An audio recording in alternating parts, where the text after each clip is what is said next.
위기 인생 극복 신앙이라는 제목으로 말씀을 전가하도록 하겠습니다. 훌륭한 부모는 어떤 사람이라고 생각하십니까? 그리고 그 조건은 뭘까요? 한경의 사모가 지은 꿈꾸는 엄마가 기적을 만든다라는 책에서 이렇게 말하고 있습니다. 싱글맘으로 어려운 환경 속에서도 세 자녀를 모두 훌륭하게 키우신 이야기입니다. 성경의 말씀을 그대로 붙들고 기도하면 절대로 땅에 떨어지지 않는다고 말씀하시며, 부모가 믿음의 유산을 절대적으로 물려주도록 죽도록 노력해야 하며 믿음의 씨앗을 심어야 자녀들이 거둘 수 있다고 이 책에서 말하고 있습니다. 교회의 가장 근본적인 것이 무엇일까요? 십자가 복음을 전해줘서 죄인을 지옥에서 천국으로 인도하는 유일한 곳입니다. 교회는 특별한 프로그램이 없어도 됩니다. 체육대회 하지 않아도 되고요. 그리고 교회에 카페가 없어도 됩니다.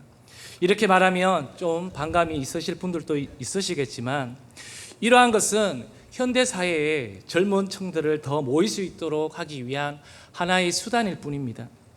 예수님은 하루의 시작을 한적한 곳에서 새벽을 깨우며 하늘 아버지께 기도로 물으시고 그 명령에 따라 그 현장에서 사역을 감당하셨다는 것입니다. 우리에게 가장 중요한 것은 오늘 또 예수님을 모른 채 하루살이처럼 살아가는 사람들을 회개시켜서 그들을 주님 앞에 나오게 하는 것입니다. 이것이 첫째 되는 유일한 본질일 수 있습니다.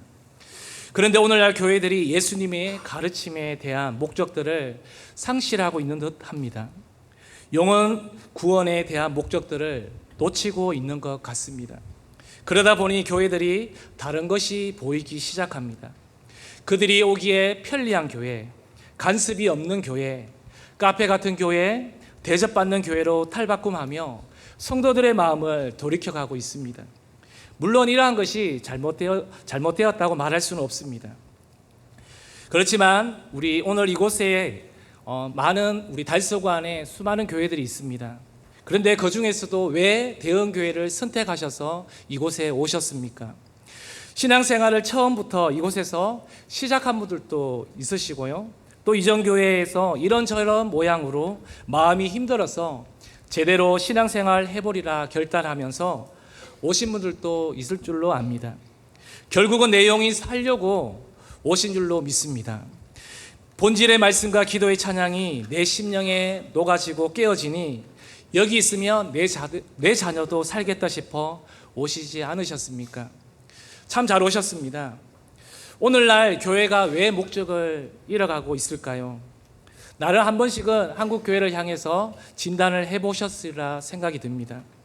한 영혼에 대해 수고하기를 힘들어하기 때문에 그렇습니다.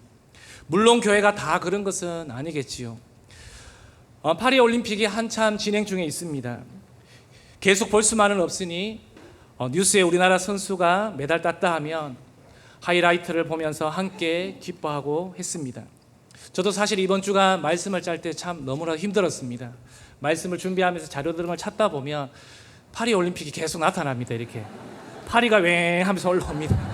그러면 또 궁금해서 또 한번 보게 되어지고 이렇게 하다 보니까 좀 시간이 걸리긴 했지만, 그렇지만 운동선수들이 이번 올림픽을 앞두고 얼마나 피나는 훈련을 했을까요? 또 경기를 하다 보면 생각지도 못한 이변들로 인해서 울고 웃는 일들을 우리가 볼 수가 있습니다. 그러나 목적을 이루기 위해서는 수고와 고통을 통해 선수들 각자 우승을 통해서 어떤 선수는 눈물이, 또 아쉽게 패배해도 그의 눈물을 볼 때 마음이 참으로 짠한 것을 볼 수가 있었습니다. 우리 교회는 코로나 기간에 한 영혼을 놓치지 않으려고 예배에 목숨을 건 담임 목사님의 선한 싸움이 있었기에 지금 바로 이 예배가 이렇게 활성화되었으리라 저는 믿습니다. 목적이 없으면 수고하지 않겠다는 의미가 내포되어 있습니다. 그러다 보니 사람들 안에 훈련받기를 부담스러워하고 힘들어합니다. 우리가 이 땅에 살아가면서 훈련 없이 되는 것은 아무것도 없습니다. 심지어 아기가 기어다니다가 이제 막 그런 말을 시작할 때 부모님이 어떻게 하십니까? 아이가 그런 말 하다가 갑자기 탁 일어나면 어떻게? 부모님이 얘의 팔을 탁 잡습니다. 그러면서 어떻게 같이 아장 걸어갑니다. 그때 부모님의 마음이 어떻습니까? 이 아이를 일어났으니까 훈련시킵니다. 벌써 그때부터. 그토록 이게 부모의 마음입니다. 그러면서 얼마나 기뻐하십니까? 하나님께서도 저를 훈련시키고 다듬기 위해서 바로 선교 이전에 대형교회 목회자로서 한 영혼에 대한 마음을 담임 목사님과 또 앞선 선임 목회자들을 통해서 훈련시켜 주시고 배우고 있음에 너무나도 감사합니다. 대형교회에서 신앙생활을 처음 하시거나 주변 사람들로부터 이런 말을 한 번씩은 들어보시지 않으셨습니까? 이렇게 믿음 생활하다가 내 개인 생활이 있는 거니? 그리고 힘들지 않니? 꼭 이렇게 예수 믿어야만 하는 거니? 이런 이야기를 듣거나 스스로 말하고 있지는 않으셨습니까? 저도 한때 그럴 때가 있었던 것 같습니다. 그런데 이러한 상황이 계속 입에서 쏟아져 나올 때 보면 어떤 증상이 보이는지 아십니까? 바로 갈망이 사라져가고 있음을 우리는 보게 되어집니다. 갈망이 줄어들면 육신밖에 남는 것이 없어서 그래서 육신의 결핍만이 보이기 시작합니다. 그러다 보면 육신의 요구에 우리는 굴복하게 되어집니다. 만약 성도님들 가운데 갈망이 줄어들고 있다면 어떻게 이것을 회복할 수 있을까요? 그 갈망은 먼저는 하나님께서 우리 심령에 부어주셔야지 가능합니다. 그렇다고 마냥 하나님을 기다릴 수만은 없지 않겠습니까? 우리 차원에서 할 수 있는 일은 우리가 해야 합니다. 그것이 바로 무엇일까요? 바로 훈련입니다. 내가 지금까지 훈련했던 자리로 다시 돌아가는 것부터 시작입니다. 나를 만나주시고 함께 해주셨던 그 자리로 우리는 다시 찾아가야 합니다. 잠시 올림픽 이야기를 좀 꺼내고자 합니다. 영상을 보여주면 더 좋겠지만 그러면 마음이 설교가 아니라 또 올림픽으로 빠질 것 같아서 그냥 말씀만 드리겠습니다. 안세영 선수를 아시죠? 네. 세계 랭킹 1위인 안세영 배드민턴 선수입니다. 지금 배드민턴에서 맹활약을 하고 있습니다. 그렇지만 이 선수에게도 보니까 어려움이 있었던 것 같습니다. 어려움의 시간이 있었습니다. 정말 넘지 못할 벽과 같은 시간이 있었다는 것입니다. 2018년 아시안게임의 첫 게임에서 중국의 천이페이 선수를 만나서 패하게 되었습니다. 그리고 줄곧 2020년 도쿄올림픽에서도 천이페이를 만나서 8강에서 떨어진 아픔을 맞았습니다. 이 선수에게 7전 7패를 맞게 되었습니다. 7패를 다 붙어서 7번을 다 졌다는 것입니다. 몸을 던지고 쓰러지고 발목을 접질려도 다시 일어나서 그 경기에 임했지만 패하고 말았습니다. 경기 후 기자는 무릎 상태가 어떤지 물어봤습니다. 안세영 선수에게 물었습니다. 그러자 안세영 선수가 이렇게 말했습니다. 다 괜찮아요 라고 말을 했습니다. 그러면서 안세영 선수가 하는 말이 참 이렇게 마음에 와닿았는데요. 그가 하는 말이 이랬습니다. 제 실력이 좀 아픈 것 같네요 라고 인터뷰하는 것을 보았습니다. 그러면서 그때부터 그는 포기하지 않고 이를 악물고 하루도 쉬지 않고 훈련을 해야겠다고 그는 다짐하면서 매일매일 훈련을 하기 시작했다고 합니다. 그래서 2022년 중국 항저우 아시안게임에서 천이페이 선수와 붙어서 여자 단식 챔피언을 29년 만에 아시안게임 금메달을 획득하게 되었다고 합니다. 그리고 이제 남은 경기 4강에 이제 올라갔죠. 4강과 결승에서 우승하게 되면 1996년 애틀랜타 올림픽에서 방수현 선수 하면 아마 아시는 분들이 계실 거예요. 그때 저도 한참 응원했던 것 같은데 그때 금메달 이후로 28년 만에 금메달을 따게 된답니다. 만약에. 그래도 한번 기도해 주십시오. 저 친척은 아니지만 네, 저도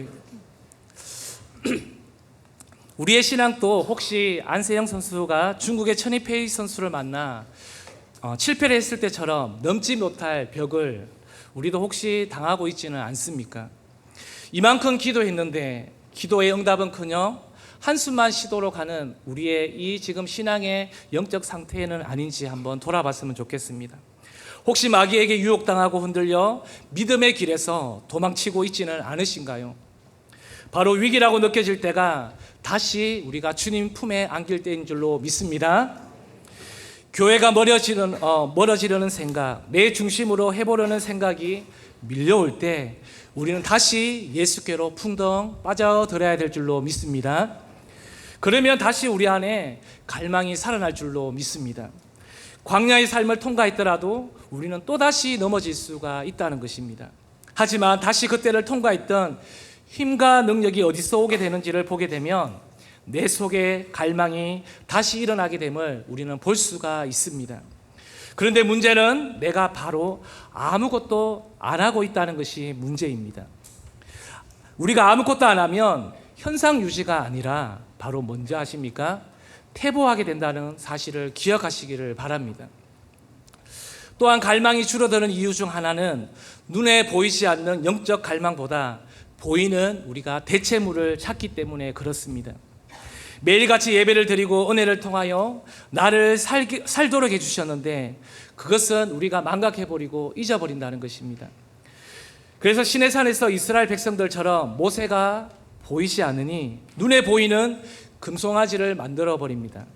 그러면서 그들이 말합니다. 우리를 인도해 낼 신이라고 그 금송아지를 보고 말하고 있습니다.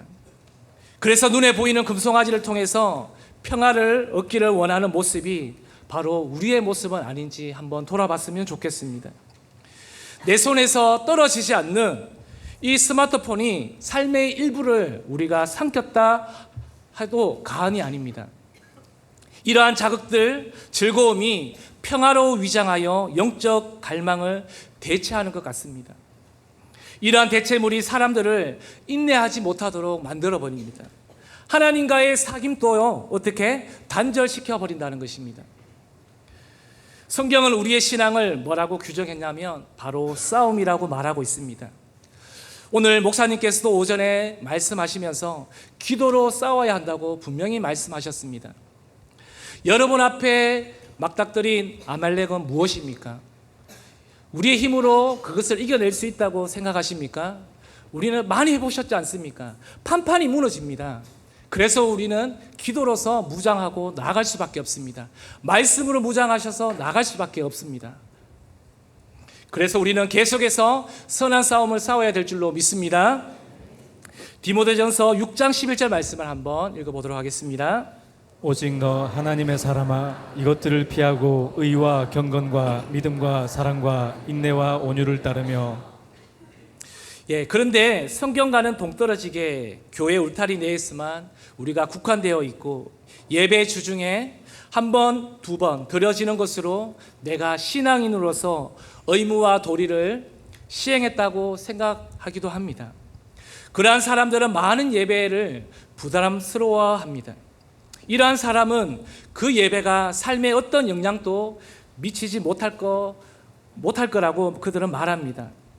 왜냐하면 예배의 주도권이 나에게 있기 때문에 예배가 길어지거나 하면 이후에 세워놓은 계획이 틀려지면서 마음이 어려워지기 때문에 그렇습니다. 이 마지막 드려지는 오늘 이 오후 예배 시간까지 우리가 기대를 갖고 이 자리에 앉아 계시는 것 맞으시죠? 아멘입니까? 감사합니다.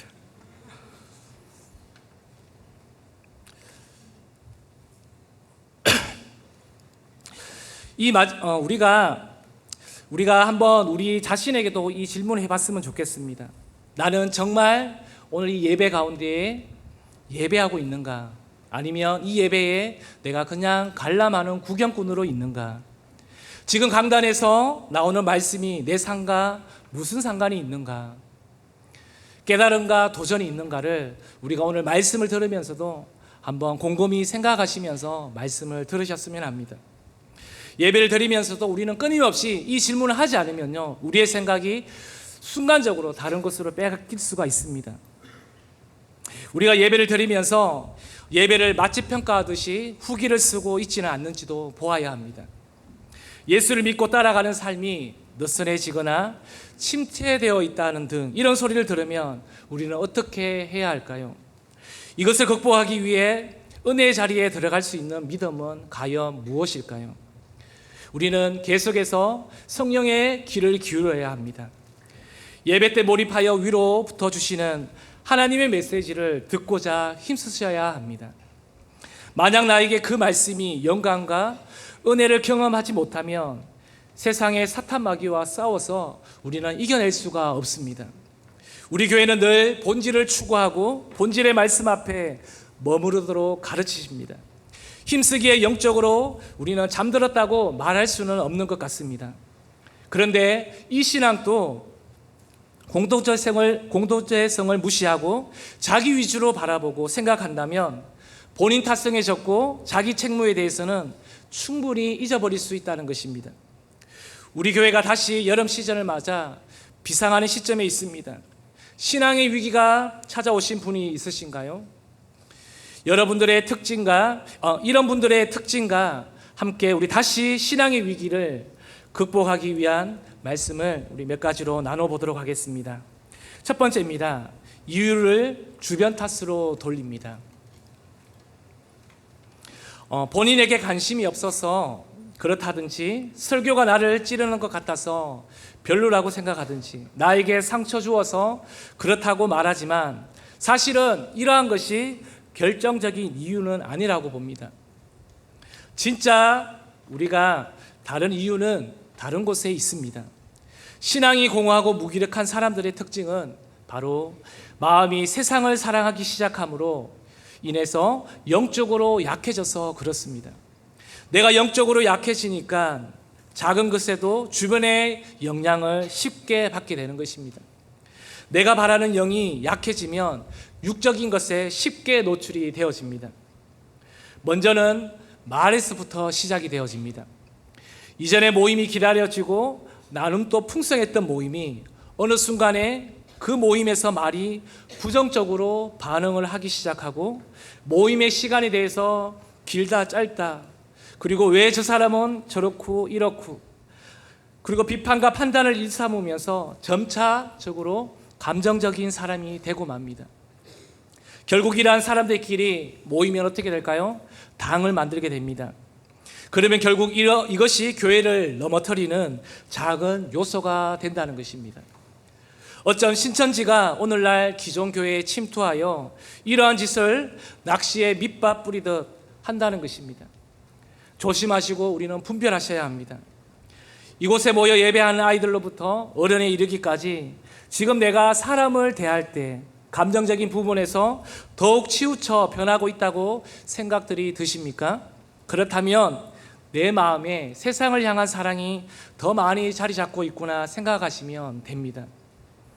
이때 누군가 옆에서 깨우쳐 주고 있다면 영적 센스가 작동되어야 합니다. 지금 내가 세상에 마음 주고 있구나 하면서 빨리 돌이키셔야 합니다. 이럴 때 돌이키지 아니하고 계속적으로 달려가면 어떤 일이 벌어질지 계속해서 말씀드리도록 하겠습니다. 작은 갈로 1번입니다. 하나님에 대한 이야기 듣는 것 자체가 싫어집니다. 또 두 번째는요, 경건한 사람들이 곁에 있는 것이 부담스러워집니다. 혹시 나의 정상 가운데 이런 정상들이 있습니까? 이것은 세상이 좋아지고 있다는 증거입니다. 당연히 예배 때 태도가 안 좋아집니다. 교회 안에서 말수가 사라지고 그리고 모습이 어둡습니다. 그리고 점차적으로 신경질적으로 변해갑니다. 그런데 이러한 모습 가운데서 육의 모습이 확티가 나지 않는 사람들도 있습니다. 마음은 공허하고 세상 속에 섞여 살아가고 있는데 교회 안에서 맡은 것이 있기 때문에 그런 사람들은 잘 드러나지가 않습니다. 공동체 분위기상 그리 행동하면 안 된다는 사실을 알고 있기 때문에 속은 아닌데 외식하게 된다는 것입니다. 마음이 주님이 통치하는 자리가 아니라 비워 있을 때 그 자리에 다른 대체물이 자리 잡지 않도록 우리는 조심하고 경계해야 될 줄로 믿습니다. 좋지 못한 영화로, 음란물로, 그리고 여행으로 사람들의 모임이 더 좋도록 내 마음을 차지 않도록 우리는 부단히 애써야 합니다. 내 마음에 이러한 정상들이 나타나고 있다면 더욱더 교회 밖을 우리는 나가서는 안 됩니다. 힘들다고 해서 내가 있을 곳이 아니구나 해서 교회 밖을 뛰쳐나가는 것이 아니라 힘들어도 그 자리에 앉아 계시면 됩니다. 오히려 예배가 잘 안 된다고 해서 피해가는 것이 아니라 더 예배의 자리에 그리고 기도의 자리에 머물러 있어야 한다는 것입니다. 내 마음에 무너진 그늘진 부분을 놓고 우리는 겸손히 주님 앞에 나아가야 합니다. 그렇다면 내 영적, 육적 상황에 대한 센스가 감지되었다면 우리가 이것을 이제는 어떻게 극복해야 할까요? 두 번째입니다. 마음의 상태를 점검해야 합니다. 작은 1번으로 구멍난 부분을 우리는 막아야 합니다. 건물로 말한다면요, 부실 시공된 부분을 우리가 다 메꿔야 한다는 말입니다. 우리 담임 목사님께서 아이든 어른이든 상관없이 세상 가운데 그들의 힘과 젊음, 청춘을 세상 가운데 보내지 않도록 때론 강대상에서 아비의 마음으로 번개치듯 소리치실 때 정말 마음이 아프고 아립니다. 오늘 이 시대에 어느 담임 목사님께서 이 강단에서 세례 요한처럼 이렇게 외치시는 분이 계실까요? 성도의 구멍난 그 부분을 막기 위해 애쓰시는 마음을 느낄 수가 있습니다. 그 마음이 느껴지십니까? 그런데도 우리들의 마음이 세상을 향해 있기 때문에 그 본질의 말씀과 외침에도 반응이 더딘 것은 아닐까요? 우리가 다시 한번 돌아봤으면 좋겠습니다. 저도 제자비전에서 아이들과 생활하면서 예배의 태도 등에 대해서 참 많이 말합니다. 수요 예배라든지 금요 성령 기도회 등 예배 드릴 때 먼저 미리 물도 떠오고 화장실도 미리 다녀오라고 말을 합니다. 그렇지만 그것을 깊이 생각하지 않는 학생들은 여전히 아른것하지 않고 말씀이 마치며 여전히 물도로 화장실 가는 것을 보게 됩니다.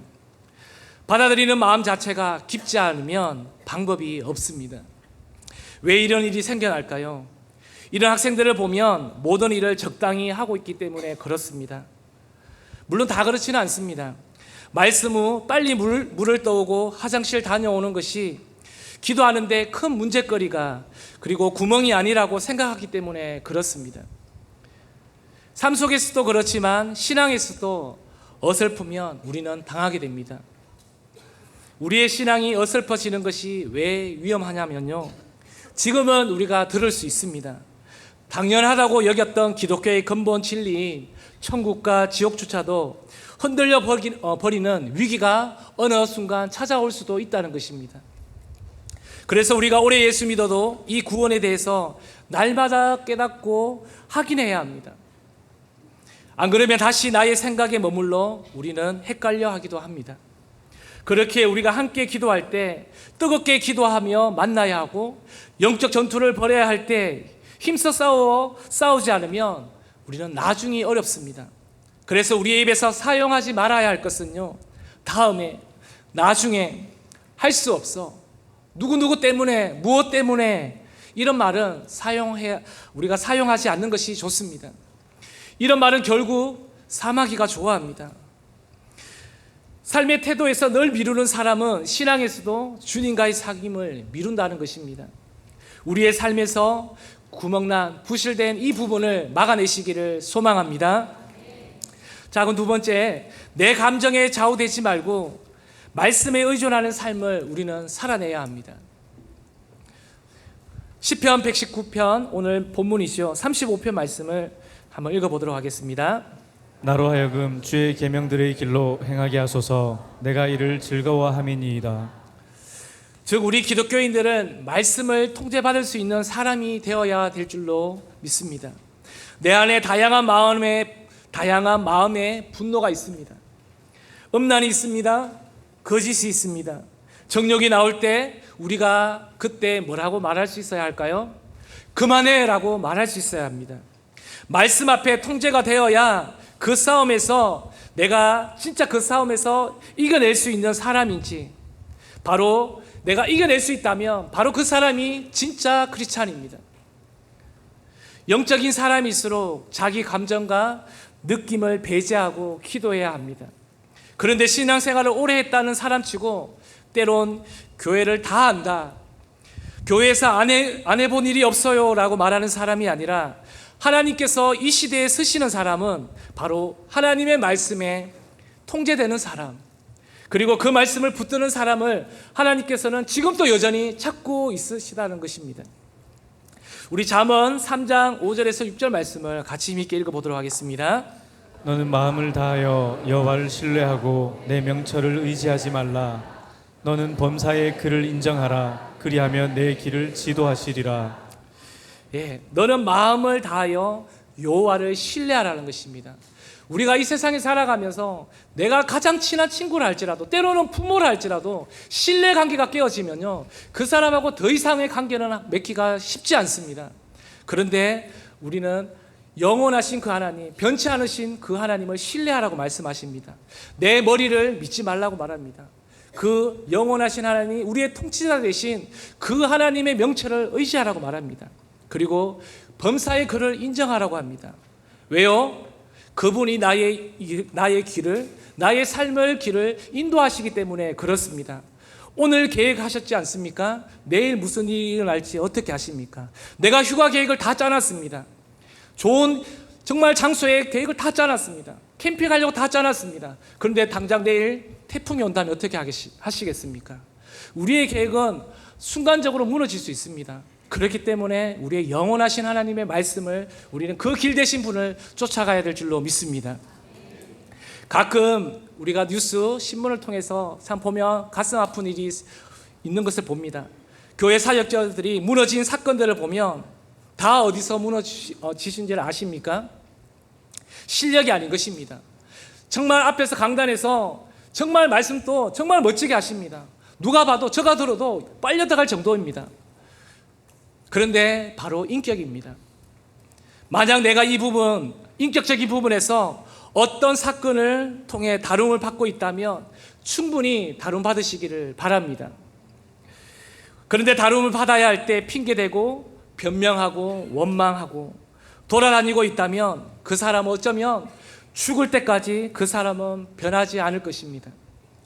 다룸을 받을 때 아파도 힘들어도 우리는 달게 받아야 합니다. 그때 인격의 성장이 일어납니다. 만약 다룸받지 못하면 그 상태로 사회 현장에 들어가면요, 그 한 사람으로 인해서요, 그 가정이 얼마나 가슴치며 아프고 또 그 공동체가 얼마나 가슴 찢어지도록 아픈지 모릅니다. 그래서 우리는 이 인격과 우리의 성품이 다듬어져야 될 줄로 믿습니다. 그래서 하나님의 말씀이 들어올 때 그 말씀이 나를 다스리고 나를 직면할 줄 알아야 합니다. 말씀이 들려지고 내 것을 받아들여지면 내 마음 상태가 보여야 합니다. 내 마음에 어떤 부분이 섭섭하고 잘못되었는지 확인할 수 있어야 합니다. 우리가 누군가의 말을 듣습니다. 영적인 먼저 앞선 자들이 말을 해줄 때 가슴 아픕니다. 왜 저분이 나한테 말을 하지? 내랑 비슷하게 신앙생활 했는데 저분이 뭐라고 내한테 이 말을 하지? 그러면서 마음이 찢어지고 때로는 들을 때 기분이 상하기도 합니다. 그런데 돌이켜보면 그 말이 맞는 것 같습니다. 다시 기도의 자리에 앉으면 그 소리가 맴돌면서 맞네, 내 신앙에 아직도 교만이 있구나, 내 안에 아직 듣지 못하는 귀가 있구나 하면서 내 마음을 돌이켜볼 수가 있습니다. 우리가 그때 겸손하게 하나님 앞에 엎드려야 합니다. 그럴 때 우리의 인격과 성품의 변화가 일어날 줄로 믿습니다. 말씀이 내 안에 살아있을 때 꿈틀거리는 것은 바로 오늘의 말씀입니다. 시편 119편 36편에서 38편이 들어오는 것입니다. 말씀을 지키겠다는 다짐, 선포가 우리 가운데 있어야 될 줄로 믿습니다. 우리 36, 37, 38편 말씀을 우리 다시 한번 힘있게 읽어보도록 하겠습니다. 내 마음을 주의 증거들에게 향하게 하시고 탐욕으로 향하지 말게 하소서. 내 눈을 돌이켜 허탄한 것을 보지 말게 하시고 주의 길에서 나를 살아나게 하소서. 주를 경외하게 하는 주의 말씀을 주의 종에게 세우소서. 아멘. 우리가 이 시대를 살아가면서 이 말씀을 정해 보면요, 단순히 성경과 기도만 하겠다는 말은 아닙니다. 37편에 허탄한 것을 보지 말게 하시고, 우리의 신앙은 부패한 마음에서만 영향받지가 않습니다. 우리의 신앙에 영향을 끼치는 요소는 내부 못지않게 외부에서도 얼마든지 공격이 일어납니다. 우리가 바라보는 세상은 허무로 가득 차 있습니다. 만물 자체가 허무한 것은 아니지만 결국은 어쩔 수 없이 허무로 귀결된다는 것입니다. 그러므로 오늘 이 시편을 지은 시인은 그의 시선이 바로 하나님께로 고정되기를 간구하고 있습니다. 이 기원은 세상과 단절하겠다는 것이 아니라 바로 세상 속에서 세상과 관계를 맺으면서 바로 우리가 살아가면서 우리의 시선을 누구에게로요? 하나님께로 고정시키기를 바라는 이 시편 기자의 마음이 이 말씀에 고스란히 나타나 있다는 것입니다. 오늘 이 시대는 말씀의 권위를 무너뜨리고 왜곡시키기 시작했다는 것입니다. 너무나도 잘 아시다시피 동성애, 차별법, 인권, 또 무분별한 이슬람 유입 등 이러한 일들이 우리가 보이지 않게 우리 가운데 침투되어 있다는 것입니다. 그렇기에 오늘날 이 시대에 더 필요한 것은 무엇일까요? 야고보서를 한번 깊이 한번 읽어보십시오. 길지 않는 말씀입니다. 오늘 어쩌면 우리에게 필요한 말씀일 수 있습니다. 위로부터 오는 순결함이 아닐까 싶습니다. 야고보는 계속해서 이 말씀을 하고 있습니다. 적 섞이지 않는 것, 이 세상에서 우리가 섞이지 않는 것입니다. 오염되지 않는 것, 나뉘지 않는 것을 그는 계속해서 강조하고 있습니다. 극과 속 그리고 안과 박시 일관되게 말과 행동에 있어서 일관되는 것처럼 영적인 것이 일상적인 세계로 하나로 일치되어야 한다고 그 야고보 사도는 계속해서 말씀하고 있다는 것입니다. 오늘 우리가 해야 할 일은 바로 말씀을 지키고 바로 그 말씀의 권위를 지켜나가야 될 줄로 믿습니다. 우리는 위기를 당하거나 광야를 통과할 때에 자신의 삶을 진지하게 돌아봐야 합니다. 성도님들을 붙잡게 하는, 여러분을 지탱하게 하는 그 말씀이 있으십니까? 내가 가장 힘들었을 때, 내가 가장 외롭고 힘들었을 때 부르고 외쳤던, 붙잡고 있었던 말씀이 있으십니까? 지금도 그 말씀이 여전하십니까? 그 말씀이 있다면 우리는 언제든지 리턴해서 이 자리로 돌아올 수 있는 줄로 믿습니다. 힘을 내십시오. 이대로 우리는 무너질 수 없습니다. 하나님의 나라는 말과 힘, 근세 있지 않습니다.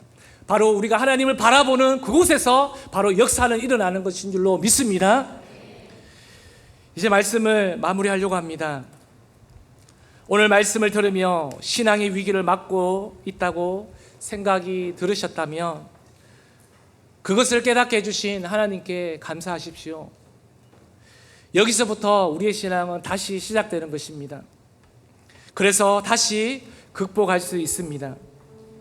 오늘도 내가 예배 드릴 때 마음과 뜻을 다해 드릴 수 있는 이 예배, 이것이 안 된다면 우리가 다시 점검하는 시간이 되었으면 합니다. 우리가 대가를 지불하지 않는 한 아무것도 얻지 못합니다.